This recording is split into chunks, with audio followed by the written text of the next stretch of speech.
Assalamualaikum warahmatullahi wabarakatuh. Salam sehat dan semangat. Selamat pagi anak-anak semuanya. Pada kesempatan kali ini kita akan belajar muatan pelajaran matematika kelas 3 tema 1 subtema 3. Apa saja yang akan kita pelajari? Yang pertama adalah perkalian. Kemudian menyelesaikan soal perkalian. Selanjutnya menyelesaikan soal perkalian dengan cara susun. Kemudian sifat pertukaran pada perkalian. Dan yang terakhir soal cerita. Jangan lupa ya, di akhir video ada soal latihan, bisa dikerjakan. Selamat menikmati. Baiklah, perhatikan persoalan berikut. Udin memiliki hewan peliharaan. Hewan peliharaan Udin adalah 2 ayam betina dan 2 ayam jantan. Kedua ayam betina peliharaan Udin bertelur. Masing-masing ayam betina bertelur 10 butir. Setelah 21 hari, telur ayam Udin menetas menjadi anak ayam. Udin menyimpan anak ayamnya pada dua buah kandang yang berbeda. Pertanyaannya adalah, berapa banyaknya anak ayam yang dimiliki Udin? Ya, bagaimana caranya? Kita lihat pada gambar, ada masing-masing kandang ada 10 anak ayam. Dalam bentuk penjumlahan kita bisa menulisnya 10 ditambah 10. Hasilnya adalah 20. Namun selain dalam bentuk penjumlahan, kita bisa menulisnya dalam bentuk perkalian. Bagaimana caranya? Kita lihat, 10-nya ada 2, berarti bisa kita tulis 2 dikali 10. Hasilnya sama, yaitu 20.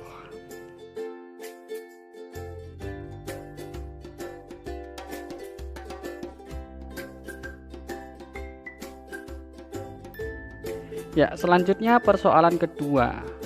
Jika Udin memiliki 3 buah kandang yang berisi masing-masing 12 ekor anak ayam. Pertanyaannya, berapa banyaknya anak ayam yang dimiliki Udin? Ya, kita lihat berdasarkan gambar, kita bisa tulis dalam bentuk penjumlahan, yaitu 12 ditambah 12 ditambah 12.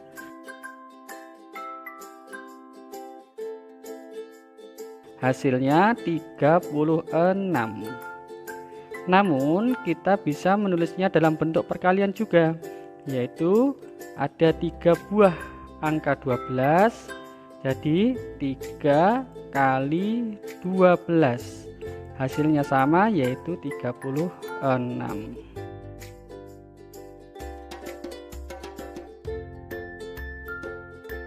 Baiklah, sekarang kita masuk ke persoalan ketiga agar lebih mantap pemahamannya.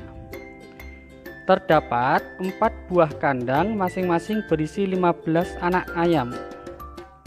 Berapa banyaknya semua anak ayam?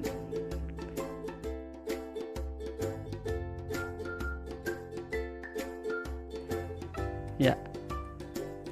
Dalam bentuk penjumlahan kita bisa menulisnya 15 tambah 15 tambah 15 ditambah 15. Hasilnya yaitu 60. Akan tetapi bisa kita tulis juga dalam bentuk perkalian.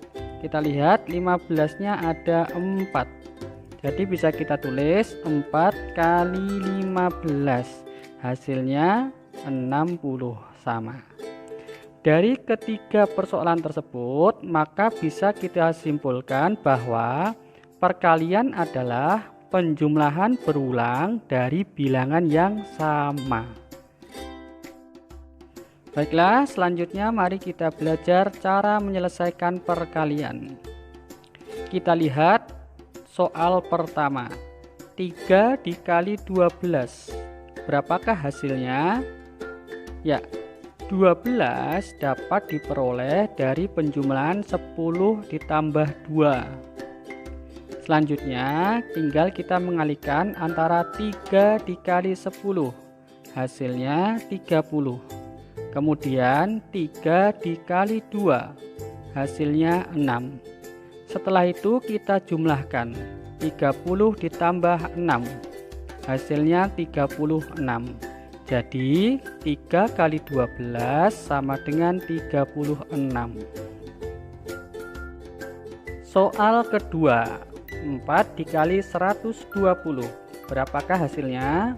Ya, 120 dapat diperoleh dari penjumlahan 100 ditambah 20. Selanjutnya 4 kita kalikan 100, hasilnya 400. Kemudian 4 kita kalikan 20, hasilnya 80. Sekarang kita jumlahkan 400 ditambah 80, hasilnya 480. Jadi 4 kali 120 sama dengan 480. Alhamdulillah.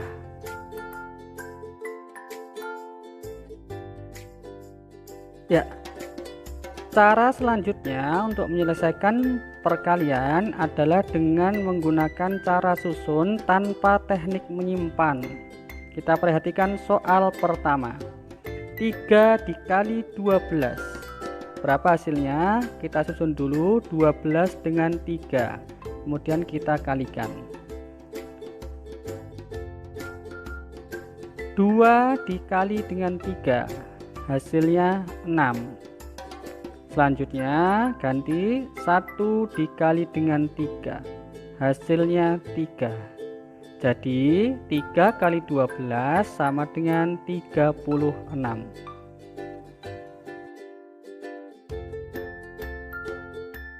Contoh kedua, 2 dikali 124. Kita susun dulu 124 kalikan 2 ya. 4 dikali 2, hasilnya 8. Kemudian 2 dikali 2, hasilnya 4. Kemudian 1 dikali 2, hasilnya 2. Maka 2 kali 124 sama dengan 248.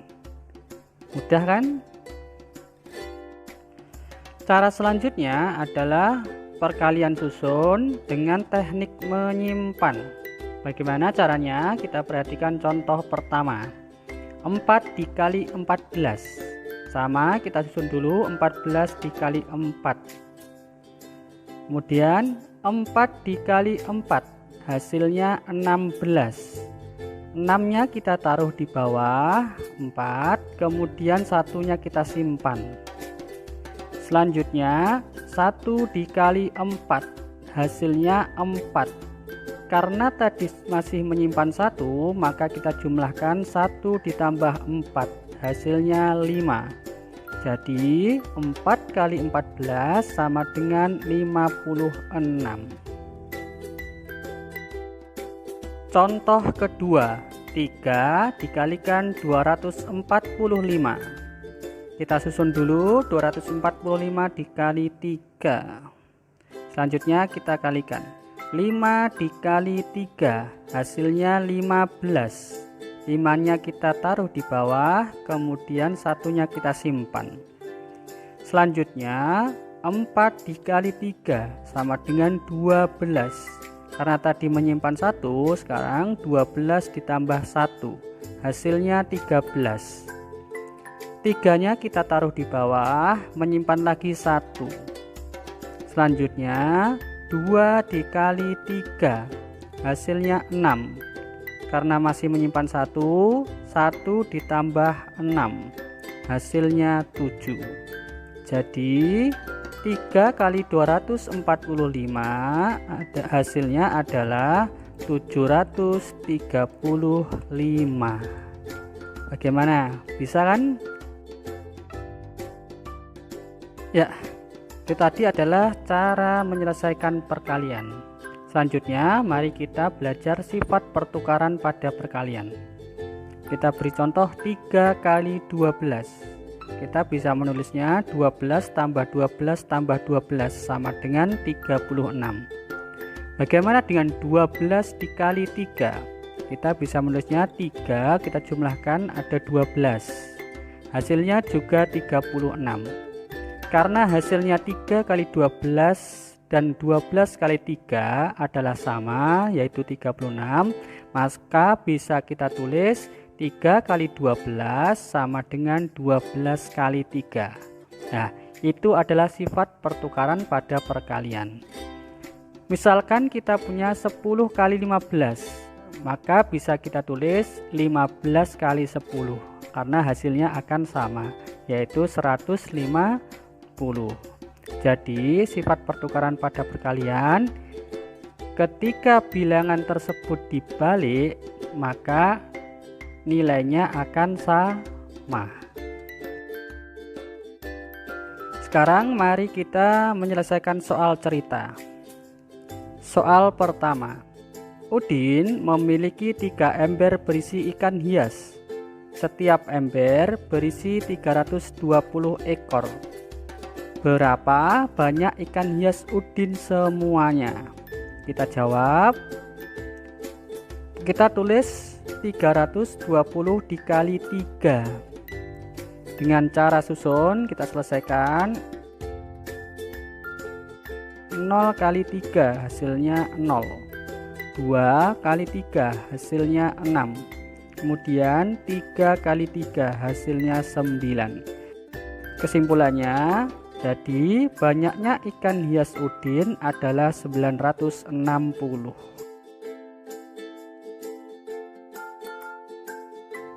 Contoh kedua, sebuah toko ikan hias memiliki 7 akuarium. Setiap akuarium berisi 110 ekor ikan koki. Berapa banyak ikan koki semuanya? Kita perhatikan, karena ada 7 akuarium, kemudian setiap akuarium berisi 110, maka kita bisa tulis 110 kali 7 atau 7 kali 110 juga boleh. Sekarang kita selesaikan dengan cara susun. 0 kali 7 hasilnya 0. 1 kali 7 hasilnya 7. 1 kali 7 hasilnya 7. Jadi banyaknya ikan koki dalam akuarium semuanya adalah 770. Alhamdulillah, untuk pembelajaran matematika tentang perkalian hari ini sudah selesai.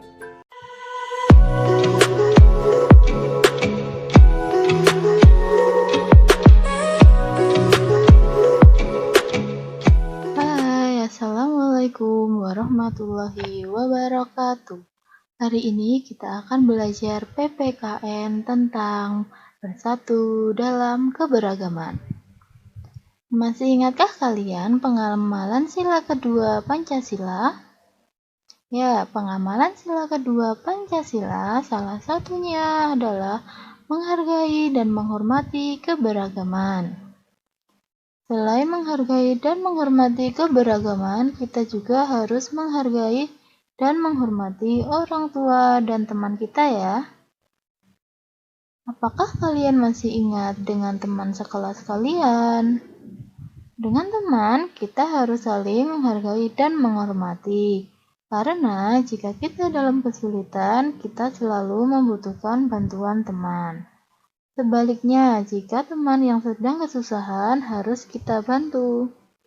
Di antara beberapa teman kita, pasti ada yang memiliki kemampuan berbeda-beda, serta ada yang memiliki kekurangan.